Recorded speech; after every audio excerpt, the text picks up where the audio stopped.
The Wanderer of the Wastelands. Chapter 1. Ashes of Civilization. The wasteland stretched forever, a graveyard of a world once alive. Beneath the bruised sky, where clouds hung heavy with dust, the bones of cities jutted out of the earth like broken teeth. Towers of glass and steel had become hollow shells, gutted by firestorms, their blackened frames groaning in the desert wind. Highways, once veins of civilization, lay cracked and swallowed by shifting dunes. Here and there, the husks of vehicles lay rusted, their skeletons half buried, windows shattered, tires long rotted into nothing. The wanderer moved through it all with the steady patience of a man who had forgotten hurry. His boots crunched over glass and sand, his coat tattered and dust-caked, a wide-brimmed hat shadowing his face from the pitiless sun. A rifle hung across his back, its barrel scarred by years of use, while a blade rested at his hip, the metal worn but sharp. His eyes, though hidden, scanned constantly, wary of every movement.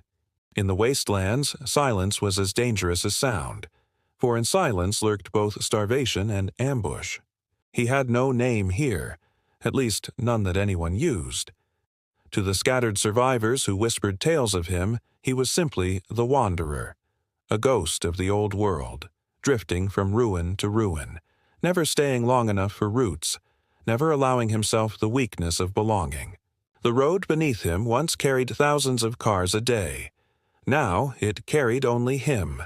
He passed skeletal remains in the driver's seats of some, mouths open in eternal screams, hands still clutching melted steering wheels. He did not stop to look. He had seen it all before. On his left, an old billboard still clung to half its frame. The smiling faces of a family advertised a soda brand that no longer existed, the paint faded and peeled by decades of sun. Across it, in black spray paint, someone long ago had scrawled a single word: repent. The wanderer's boots carried him past it. His face did not change. By midday, the heat pressed down with suffocating weight. He stopped at the shell of an overpass, its concrete cracked and overgrown with weeds. Dropping his pack, he pulled a battered canteen and let a few drops touch his lips. The water was warm, metallic. He rationed it carefully, enough only to wet his throat. There was no telling when he might find more. From the pocket of his coat, he drew out a small object wrapped in cloth. Slowly, as if it were something holy, he unwrapped it. Inside was a photograph, edges frayed, the image faded. A woman with kind eyes and a girl no older than 6 smiled up at him. The picture had been taken in a world before ash and fire. He let his gaze linger, his gloved thumb brushing lightly over the little girl's face. For the first time that day, his shoulders sagged. He closed his eyes, hearing again the sirens, the thunder that was not thunder, the fire that devoured sky and earth alike.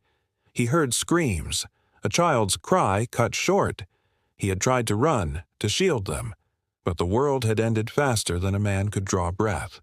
When he opened his eyes again, the photo was folded, wrapped, and tucked away. The wanderer rose, shouldered his pack, and kept walking. Hours passed. The land grew emptier, the ruins fewer. Sand had swallowed entire suburbs, leaving only rooftops peaking like tombstones. Birds no longer flew here. Even carrion had abandoned this place. By dusk, he reached what had once been a town. A sign at its edge lay broken in the dirt, the letters half scorched but still legible. Welcome to Silver Cross. The town was a skeleton, houses gutted, windows shattered, streets cracked and buckled. He moved through carefully, every step measured. Abandoned towns were never truly empty. The silence pressed against his ears like a weight. Near the center, he found a gas station. Its roof sagged and weeds pushed through cracks in the floor. Behind the counter, dust-covered shelves still held cans whose labels had faded into illegibility. He tested one, shook it, then set it down. Rust had eaten too deep. In the back room, he found bones. A man slumped against the wall, a pistol at his side and a hole in his skull. On the opposite wall, written in trembling letters of ash, were the words, "Couldn't take the hunger." The wanderer's jaw tightened, but he said nothing. He had seen the same in 100 places, in 100 towns. Hunger had taken more than bullets ever did. He left the gas station and found a small house nearby. Its door hung off the hinges, but the inside was intact enough. He swept it with his rifle, checked corners, tested the floorboards. When satisfied, he barred the door with a chair, set his pack down, and lit a small fire in the hearth using the last of his scavenged wood. As the flames flickered, shadows danced across the walls.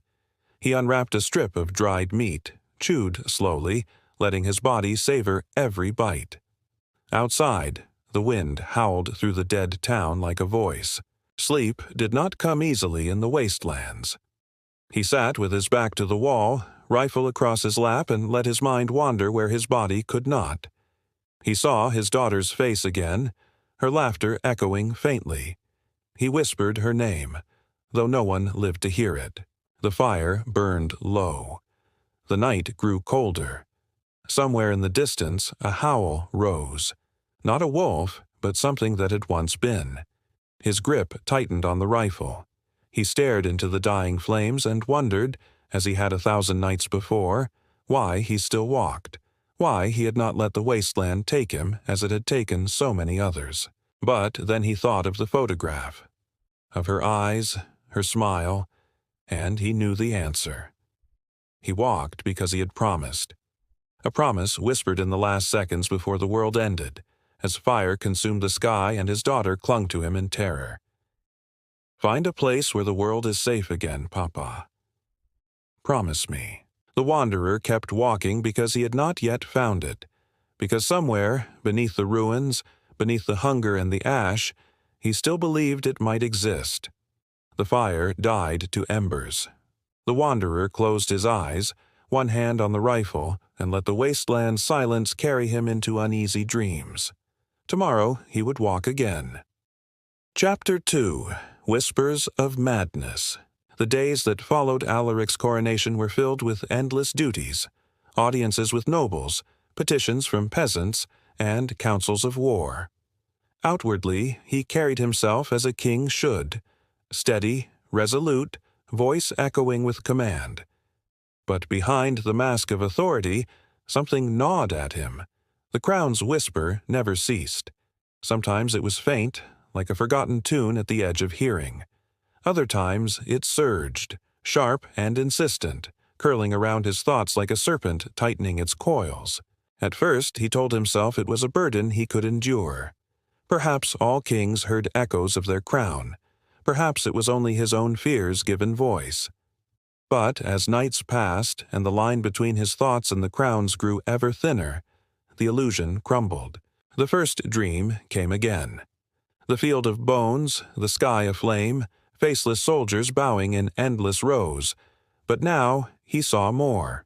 Behind them, towering spires of black stone rose from the earth, cities of ash and shadow. And on his throne of charred iron he sat, older, hardened, eyes burning with cruel fire. The vision frightened him, yet it thrilled him too. When he awoke, the whisper was there, soft as silk. "They will betray you, Alaric, one by one, unless you strike first." The words clung to him as he faced his council the next morning. Lord Veyron argued for raising more levies from the western provinces, claiming unrest along the borders. Lady Selene countered, her tone sharp, her smile thin. The guildmasters demanded fewer taxes, warning of rebellion if ignored. Their voices collided like hammers, and Alaric's temples throbbed. Then, beneath the noise, the crown spoke. "Do you see how they claw at you? They do not serve you. They serve themselves, and they will tear your throne apart if you let them." He clenched his jaw, fingers tightening on the arm of his chair. For a moment he imagined silencing them all. Not with words, with steel. The thought horrified him, but it also brought a strange calm. He dismissed the council early, their protests echoing down the hall as he left. That night, sleep eluded him. He paced before the window, staring out at the torchlit streets of the capital. The people celebrated his reign still, drinking in taverns, singing songs of a new dawn. Yet he wondered how quickly they would turn should famine strike, should an enemy army march at the gates. Would they chant his name or curse it? The whisper answered, "They will curse you, unless you give them reason to fear you more than they fear hunger, more than they fear death." His reflection in the window wavered, shadows warping his features. For an instant he thought he saw another face superimposed upon his.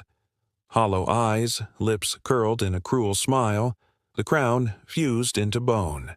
He staggered back, gasping, but when he looked again, only his weary reflection remained. By the third week, the whispers no longer came only at night. They bled into his waking hours. While sparring with his captain of the guard, the crown's voice urged him to strike harder, to break bone instead of parry. At the royal banquet, as laughter rang around him, it hissed warnings of poison in every cup. Even in prayer, kneeling before the great altar of the gods, it whispered blasphemies, mocking the idols carved in stone. Alaric tried to resist. He prayed longer, fasted, and locked the crown away in its chest. For 2 nights the whispers dulled, fading to faint murmurs. But on the third, when he opened the chest, the crown pulsed with a dark glow, like a heart beating in silence. He swore it was heavier than before, as if punishing him for neglect. When he placed it upon his brow again, relief washed through him, shameful but undeniable. "You cannot deny me, Alaric. We are one. You without me are weak. Me without you is silence. Together we are destiny."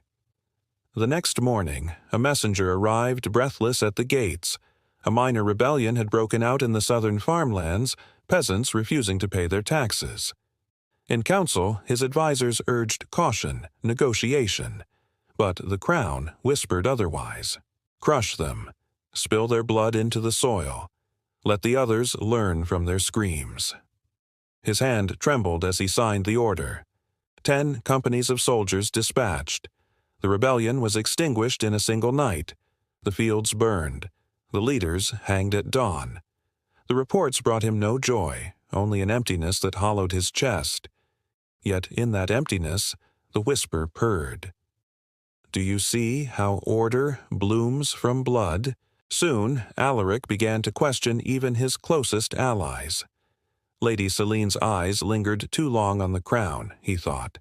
The captain of the guard spoke with hesitation, as though doubting his commands. Even the high priest, old, loyal, fatherly, seemed too eager to remind him of the god's will.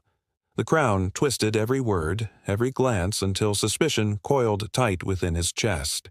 At the grand feast of midsummer, when wine flowed and music filled the hall, Alaric sat in silence, watching his court. He saw not loyalty, but hidden daggers, not devotion, but ambition. The laughter around him felt sharp, mocking.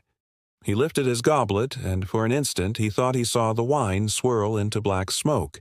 He blinked, and it was gone. Yet the whisper remained. "They are laughing at you. Even now. Would you like me to silence them?" His fingers gripped the goblet until it cracked. He forced a smile, rising to make a toast. His words were calm, measured, even charming. But inside, a storm churned. When the hall erupted in cheers, he heard only the hiss of the crown. "They will betray you, unless you strike first." That night, he dreamed again. The faceless soldiers knelt before him, but now their forms sharpened. He saw Lord Veyron's severed head upon a pike. Lady Celine's body sprawled across marble steps. The high priest's robes torn and bloodied at the altar. He awoke gasping, the crown still upon his brow, though he swore he had left it on the table. He tried to tear it off, but his fingers froze midway. A crushing dread filled him, as though unseen chains held him still. At last, trembling, he left it where it was. Sleep never returned. By dawn, Alaric was changed. The paranoia that had gnawed at him now became certainty. He summoned the council with cold determination. His voice rang like iron. He spoke of loyalty, of betrayal, of the need for vigilance. Some bowed their heads, murmuring assent. Others exchanged nervous glances. The crown whispered their thoughts into his mind. He doubts you. She schemes against you. They plot your fall. And for the first time, Alaric believed every word. Chapter 3. Blood for Power. The air in the throne hall felt colder now. Though no fire had gone out, no window stood open. Even the courtiers whispered more softly, as though the stones themselves listened. King Alaric sat upon the high seat, the blackened crown heavy upon his brow. His eyes, once bright with youth, seemed shadowed, rimmed with restless nights. When Lord Veyron entered, tall and broad-shouldered, his golden chain of office glinting, Alaric's hand twitched against the throne's armrest. Veyron had always been ambitious, outspoken in council, too quick to challenge. Before, Alaric had admired his boldness. Now he saw only threat. The crown whispered, "He plots. He gathers whispers of his own. He waits for your weakness." Alaric's lips parted, but he said nothing, forcing a calm mask over his face. He watched as Veyron bowed, as the man's eyes flicked, just for a heartbeat, toward the crown. That single glance set fire to Alaric's chest. That night, he summoned his captain of the guard, Sir Calin, a man whose loyalty had never wavered. They spoke in the quiet chamber beneath the hall, where the torches burned low. "Veyron conspires," Alaric said. His voice was steady, though his hands curled tight. "I have seen it in his eyes. You will take men, discreetly, and seize him before dawn." Calin hesitated, brow furrowing. "Majesty, Lord Veyron is powerful. If he is taken unjustly, the other lords may—" Alaric's voice cracked like a whip. "There is no unjustly when it comes to treason. Do as I command." The captain bowed, though hesitation lingered in his eyes. Alaric saw it, felt it, and hated it. The next morning, the hall erupted with gasps as Veyron was dragged in chains before the throne. His clothes were torn, his lip bloodied, but his posture remained defiant. The nobles whispered furiously, but none dared step forward. Veyron spat blood on the floor. "Majesty, this is madness. I have served you, counseled you, stood by you when others doubted—" "Lies," Alaric cut him off, his voice ringing through the chamber. He rose, the crown glimmering darkly in the torchlight. "You seek my throne. You plot against me. The crown itself has revealed your treachery." The hall stilled. Some gasped at his words. Others lowered their eyes, unwilling to be caught in his gaze. Veyron's face twisted, disbelief and fury warring in his eyes. "The crown! You trust whispers in your head over the loyalty of flesh and blood?" Alaric's hand lifted and the guards forced Veyron to his knees. For a moment, silence reigned. Then the crown's voice surged within him. "Kill him. Show them all the price of betrayal." Alaric's hand closed around the sword at his side. He stepped forward, his heart hammering. Veyron looked up, eyes burning with both rage and pity. "You are becoming your own doom." The blade fell. Gasps and cries filled the hall as Veyron's head struck the marble, his blood spreading like dark ink across the floor. Alaric stood over the body, his breath heavy, his grip unshaking. He looked at the lords, their pale faces, their trembling hands. "Let all who think of treason look upon this," he declared. His voice was not his own. It was deeper, colder, as though the crown itself spoke through him. "The king's justice is swift, his wrath absolute." No one dared move.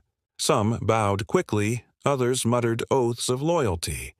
Yet behind their eyes, Alaric saw terror. And, to his twisted relief, it comforted him. That night, the whisper purred with delight. "Blood has been spilled. Power has been claimed. Do you feel it, Alaric? How they fear you now?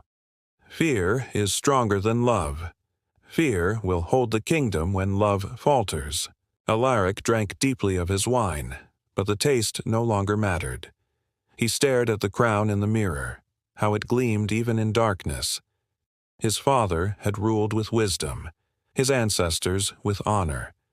But he would rule with something greater, something eternal. The days that followed grew darker. More names whispered to him in dreams, more faces twisted by suspicion. A merchant accused of funding rebels, a priest who dared question his decrees, even a cousin, blood of his blood, whose smile seemed too forced. One by one they were seized, tried swiftly, executed publicly. The square that had once echoed with cheers now echoed with screams. Gallows creaked, pyres roared, and heads rolled beneath the axe. The people watched in silence, fear swallowing their tongues. Yet none rebelled, none dared, and the crown whispered, always whispering, "Do you see? You are cleansing them. Weakness burns. Loyalty remains. Soon none will doubt you. Soon all will kneel." But with every execution, Alaric felt something slipping. At first it was only sleep, restless nights haunted by visions of blood. Then it was his appetite, food turning to ash on his tongue. Then laughter, once so natural, now foreign, forced. He had power. He had order. Yet he had lost something unnamed, something vital. Still, he could not stop. The whispers were louder now, almost constant. He found himself speaking to the crown aloud, even in the presence of others. The courtiers exchanged uneasy glances, but none dared speak. One evening, as the sun bled across the horizon, Lady Selene came to him. She knelt, her voice trembling. "Majesty, the lords are uneasy. Too much blood has been spilled. They beg you for mercy, for balance." Alaric stared at her, his eyes hollow yet burning. For a heartbeat he almost heard his own thoughts, faint, pleading for reason. But the crown's voice thundered over it. She plots, too. She fears not for mercy, but for her own life. She will strike when you falter. His hand tightened on the throne's armrest. "Balance?" he said softly. "Do you think me unbalanced, Lady Selene?" Her face paled. "No, Majesty. I only mean, enough." His voice cracked like steel. "Your meaning is clear." Within days, Selene too was gone, her land seized, her banners torn down. The other lords bowed lower, but their eyes grew colder, emptier. And so Alaric's reign entered its darkest season. The blackened crown gleamed upon his brow, its whispers drowning out his own thoughts. He no longer asked whether the voice was real or madness. It was simply truth, the only truth that mattered. Blood had become the language of his rule, and with every drop spilled, the crown's hold tightened. Chapter 4. The Usurpers Rise. The kingdom of Arendor bled in silence. Its fields bore crops, its rivers still flowed, but the air itself carried a heaviness, as though the land mourned beneath invisible chains. Townsfolk no longer sang in the taverns. Markets whispered instead of laughed. Everywhere, eyes darted, avoiding soldiers' gazes, avoiding one another, for fear of being accused of disloyalty. In the castle, King Alaric sat in the great hall, his throne a lonely island amid the vast stone chamber. The blackened crown glimmered on his brow, faint pulses of dark light rippling through its gems like breaths. His face was harder now, gaunt yet sharp, his eyes shadowed by sleepless nights. The man who once spoke of honor and justice now spoke only of vigilance, betrayal, and blood. The council had grown smaller. Veyron was dead. Selene was gone. Several others executed or exiled. Only a handful remained, their loyalty bought not by devotion but by terror. Even they kept their words brief, their gazes lowered. They knew the crown was listening. But beyond the castle walls, whispers spread faster than soldiers could silence them. Lords who had once trembled now met in secret. Banners were unfurled in shadow, armies raised in silence. The rebellion Alaric had feared into being now stirred like a storm on the horizon, and at its heart was a name spoken with hope and defiance: Darien. Darien was no noble, no priest, no wealthy guildmaster. He was a soldier once, a commander during Eldrin's reign, loved by his men, respected for his honor. When Eldrin died and Alaric ascended, Darien had retired quietly, unwilling to meddle in court. But when the executions began, when blood soaked the streets and fear strangled the kingdom, Darien rose again. His voice was steady, his banner plain, but his cause burned with fire. "They call me traitor," he told his followers, "but the true betrayal is upon the throne. Arendor does not belong to fear. It belongs to her people." The words spread like wildfire. Villages opened their gates to him. Farmers abandoned plows for spears. Old knights who had once served Eldrin rode again, armor dented but spirits unbroken. And above them, Darien carried no crown, no jeweled scepter, only a sword raised in defiance. News reached Alaric swiftly. In the war chamber, the surviving lords shifted uneasily as the messenger relayed reports of towns falling to Darien's banners, of soldiers deserting to join him. Alaric's fist slammed the table. "Deserters! Traitors! All of them!" His voice rang harsh, his chest heaving. The crown throbbed with heat against his brow, its whisper surging like a tide. "Strike now. Burn them to ash before the spark becomes flame. Show no mercy, Alaric. Mercy is weakness. Mercy is death." The lords exchanged wary glances. One dared to speak, voice trembling. "Majesty, perhaps negotiation. If we offer clemency, we might—" Alaric's eyes snapped to him, blazing. "Negotiation? With a usurper? With a traitor who dares march against his king?"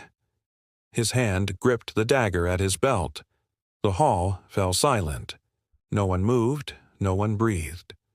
Slowly, Alaric released the blade, but his glare lingered until the lord bowed his head, shivering. "There will be no negotiation," Alaric declared, "only fire and steel." Within days, the royal army marched.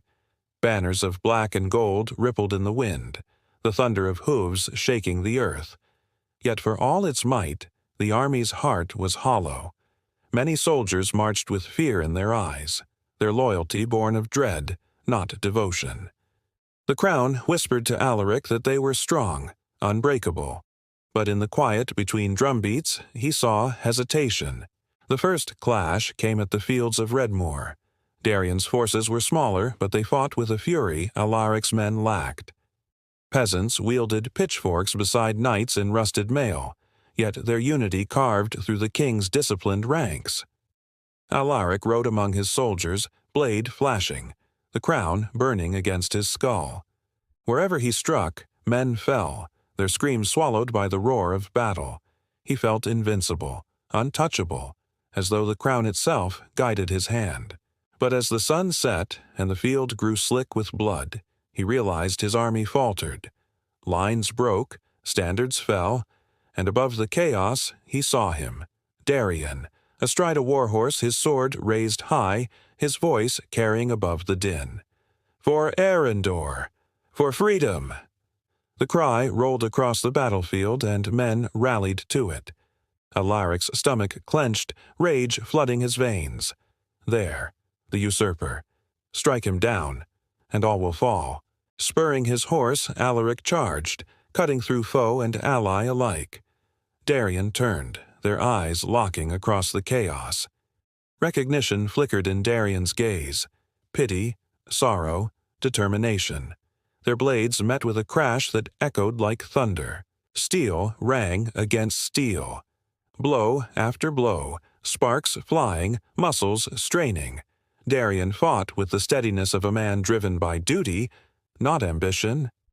Alaric fought with the frenzy of a man consumed, every strike heavier, wilder, urged on by the whisper in his skull.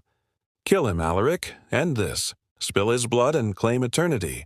But Darien did not falter. His parries were precise, his counters sharp. He moved not with desperation but with clarity, and in his eyes Alaric saw something that shook him. Not fear, not even hatred, but grief. "You are not your father's son," Darian said between blows. "You are the crown's slave." The words struck deeper than any blade. For a heartbeat, Alaric faltered. The whisper roared, desperate, furious. "Do not listen. He lies. He envies your power. Strike him down." Darian's sword swept low, knocking Alaric from his horse. The king crashed to the ground, the crown nearly slipping from his brow. Soldiers surged around them, clashing steel, screams filling the air. Alaric staggered to his feet, blood in his mouth, vision swimming. But when he looked again, Darian was gone, swallowed by the tide of battle. By nightfall, the field belonged not to Alaric, but to Darian. The king's forces retreated in disarray, their banners torn, their dead left behind. Alaric rode hard for the capital, fury and shame burning hotter than the wounds upon his flesh. In the throne hall he cast his sword aside, pacing like a caged beast. His captains dared not speak. The crown hissed in his ear. "This is not defeat, it is a wound, and wounds heal with blood. Gather your strength, call upon the old powers. There are darker armies yet to rise, if you are willing to pay the price." Alaric's eyes snapped to the crown's reflection in the polished floor. The gems glowed faintly, pulsing in time with his heart. His breath came ragged, but he knew the truth. Darian had risen, and with him the kingdom's hope. If Alaric wished to keep his throne, he would need more than mortal armies. He would need the crown's full power. Chapter 5. Shattered Crown. The castle walls of Arendor loomed under a sky heavy with storm clouds. Torches lined the battlements, their flames wavering in the rising wind. Inside the great hall, King Alaric sat slouched on his throne, his face a shadowed mask. The blackened crown pulsed faintly with its cruel light, each beat in rhythm with his heart. His once proud kingdom now quivered on the edge of ruin. Reports arrived daily. Towns surrendering, lords declaring for Darian, soldiers deserting in the night. Each word was a knife. Alaric ordered executions to silence fear, but fear only grew, for every pyre lit another rebellion. The kingdom had become a carcass, torn apart by the very hands meant to rule it. Yet Alaric could not let go. He would not. The crown whispered ceaselessly, a hiss that never slept. "Do not despair, Alaric. They defy you only because you restrain yourself. Call upon me fully. I will give you power that no mortal can stand against. Darian will kneel, your lords will crawl, and the world itself will tremble at your name." Alaric's fists clenched on the throne. He knew what it meant, the cost. He had felt the edge of it in battle, the surge of unnatural strength, the black fire that flickered at the edge of his vision when his rage took him. But he also remembered Darian's words, the grief in his voice. "You are the crown's slave."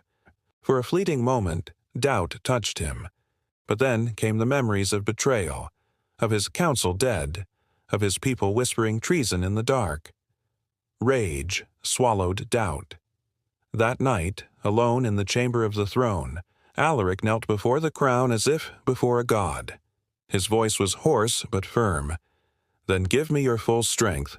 I will not fall as my father did. I will not bow to rebels. I will burn them all before I yield." The crown's gems flared with black light, flooding the chamber with shadows that writhed like living things.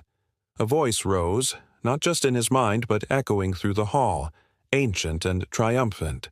"So be it. You are mine, Alaric of Arendor.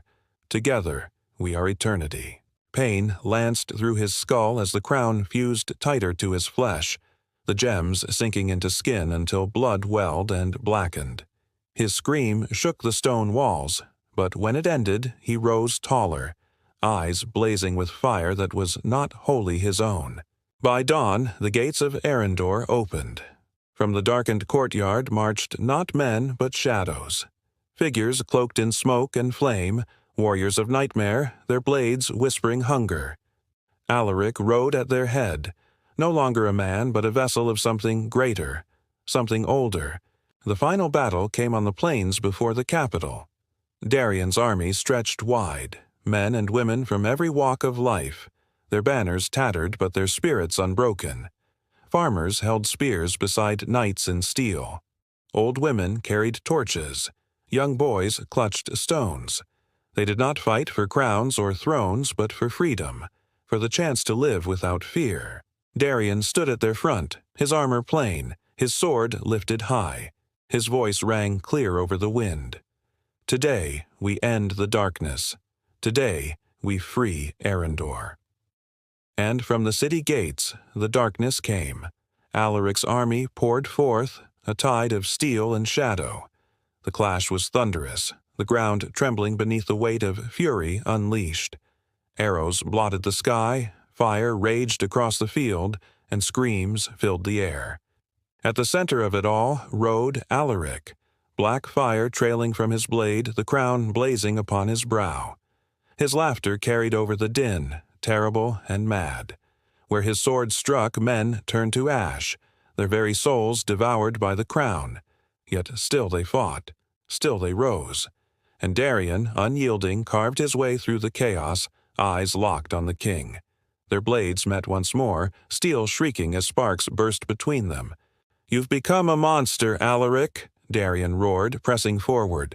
"I am a god." Alaric's voice was layered now, his own entwined with the ancient whisper of the crown. His strikes fell like thunder, each one enough to shatter shields, to drive Darian to his knees. But Darian rose again, bloodied, weary, but unbroken. "This is not power," he spat. "It is chains." The words struck something deep, buried beneath rage and fire. For a heartbeat, Alaric faltered. He saw his reflection in Darian's blade, not a king, not a god, but a hollow man consumed by a crown. The crown screamed in his mind. "Do not falter. Strike him down. Obey me." Alaric roared, driving forward, but Darian's sword met his with a final, desperate surge. Their blades locked, sparks dancing between their faces. And in that frozen instant, Darian spoke, voice raw with grief. "Alaric, this ends not with me, but with you. Only you can break it." The king's gaze flickered. For a moment, beneath the fire, his eyes were his own. He saw the fields burning, the people screaming, the shadows consuming everything he had sworn to protect. He saw his father's crown. Not a burden, not a curse, but a symbol meant to serve the people. And he saw what he had become, a monster. His hand trembled on the hilt. The crown shrieked, its voice cracking with fury. "No, do not betray me. You are mine, mine forever." With a cry torn from the depths of his soul, Alaric wrenched his hand free of the sword and clawed at the crown. Fingers dug into his own flesh, tearing blood as he ripped it from his skull. The pain was blinding, fire and ice searing through bone. The crown fought, claws of shadow raking across his mind, but Alaric pulled, screamed, and tore. With a final, shattering crack, the crown broke in his hands. The battlefield froze. The Black Army shrieked, dissolving into smoke and ash. The sky itself seemed to sigh, the storm breaking, light piercing through for the first time in years. Alaric fell to his knees, the shattered pieces of the crown clattering to the blood-soaked earth. His body was broken, his breath shallow, but his eyes were clear. Darian rushed forward, catching him as he fell. "It's over," Darian whispered. Alaric's lips curved in a faint, bitter smile. "Over, for me, but not for Arendor. Guard it well, Darian. Guard it better than I—" His words faded, his breath leaving him like a final sigh. The king was dead. The crown was no more. Silence fell upon the battlefield. Soldiers on both sides lowered their weapons, staring at the broken man who had been their king. Some wept, others simply bowed their heads. The war was ended not by victory, but by sacrifice. Darian stood slowly, Alaric's body in his arms, and lifted his gaze to the broken sky. The rebellion had won, but at a cost none would forget. The blackened crown lay shattered, its shards gleaming faintly in the dirt. No one dared touch them. They would remain there, buried beneath blood and earth, a warning for generations to come. For crowns may grant power, but power, when blackened by hunger and fear, always demands its price,